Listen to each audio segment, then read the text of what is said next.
So building a laundry room cabinet to go above a washer and dryer with a pretty cool flair to it.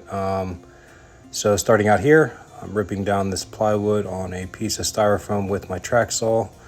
I found that this is the easiest way to do it, makes good clean work, and I do cut a little wide just so I can clean it up at the table saw. Getting rid of those factory edges.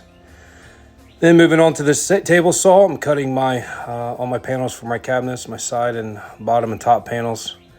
Adjusting the fence a little bit to get rid of that factory edge, and then I cut to actual width. And there's several pieces here, so I just make good work of them on my Laguna Fusion F1. I mentioned that in my intro video, and pretty happy with the saw. A little underpowered, but it does what I need it to do. And this thin curved blade becomes quite the work later on, which I'll explain. I should have changed that out. But this is going to be a bunch of panels that I later cross-cut to get to their final dimensions. This laundry room or washer dryer cabinet system is going to be 2 taller cabinets with a smaller cabinet in the middle. And then the customer would like a panel to cover their washer dryer hookups, so I'm doing that. And here is where I label everything. Correction, this is actually where I clean up all the edges. You can see they're actually already labeled. I believe I did that off camera. In retrospect, I ended up doing this again after I cross-cut them, so I'm not sure why I jumped the gun here. But nonetheless, moving on to the brand new cross-cut sled I got from Rockler. I absolutely love this thing. It is so accurate. Here I'm just cutting off the rougher edges of some chip out. You know, unfortunately, in these big box stores, you don't always get the best product. Moving on, here I'm cutting my widths for all of my pieces for the sides and tops and bottoms of the cabinets. My fence is only 30 inches. Wish I had a little bit bigger table here, but so far it's worked out pretty good for what I need. There I am checking my drawings. I'm not really into all the SketchUp and stuff. I have it, I'm learning, but right now I'm just doing the old-fashioned pen and paper. So this is where all the A, B, C, D labeling comes from. I was just checking reference to make sure I am not mixing anything up. And I think I even ended up making a couple of edits, moving some labels around just like that right there. But it all worked out. I was able to keep track of everything and get all my panels cut to the proper dimensions. A little more cross-cut action. You know, some people would advise against that, but it's worked out for me. Here I am laying out all my pieces.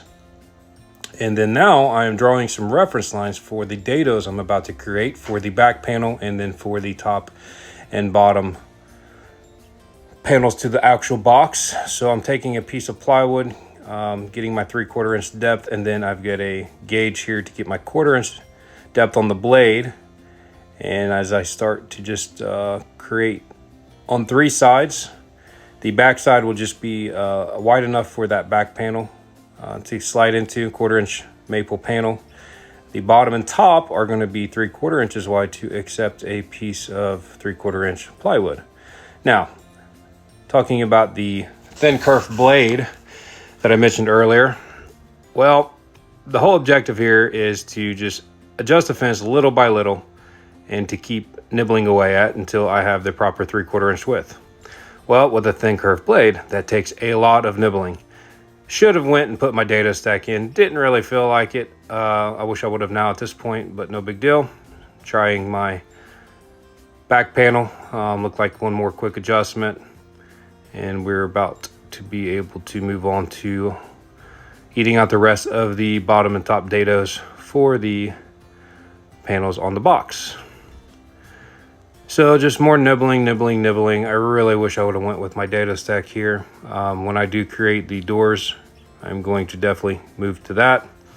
And here, finally, home sweet home, 3/4 inch goes in. Clean up a little bit with the chisel. Again, thin curved blade, which has an angle on it, so you don't really get a flat cut at the bottom. I do have those blades, but I was just trying to move about without changing things around too much on the table saw so I could keep working.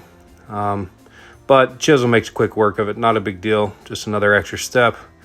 It's not a problem for me. I actually enjoy using the chisel because I do not do a lot of chisel work. I would like to get me a nice set and begin to use those more. Here I am putting in my pen jig, using my pen jig for the shelf. I found that it's a little easier to do this before you put everything together. And this is just so I can move the shelf about up and down as needed. So I have repeated this step on both sides of each side panel. Just example of just doing one here. But if you don't have this jig, I used to make one, but this thing is pretty sweet.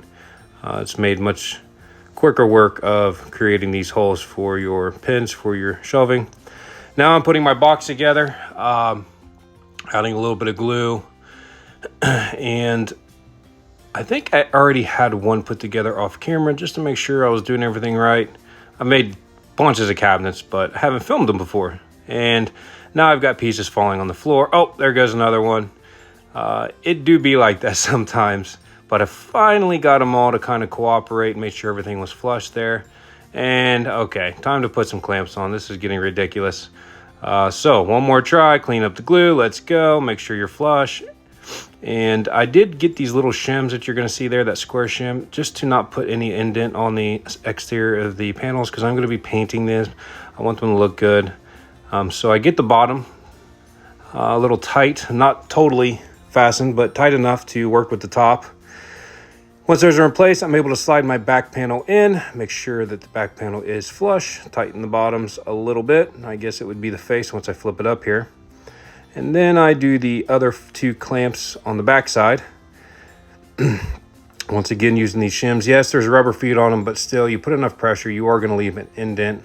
I have found no matter how good a quality plywood. Now I'm just checking that everything is square and tighten it up as I go, keeping it square. And this would be one of the cabinets that go to the left and right. So there's two of these. I think they're 28 by 15. Lastly, there you see me putting in the, oh my gosh, I just had a brain fart. Basically, this is the back stretchers that you would screw through to attach these cabinets to the wall. So just some pocket screws, little glue action, bada bing. I also realized while doing this that my chop saw is not quite dialed in to square. Not a big deal back here because you can't see them.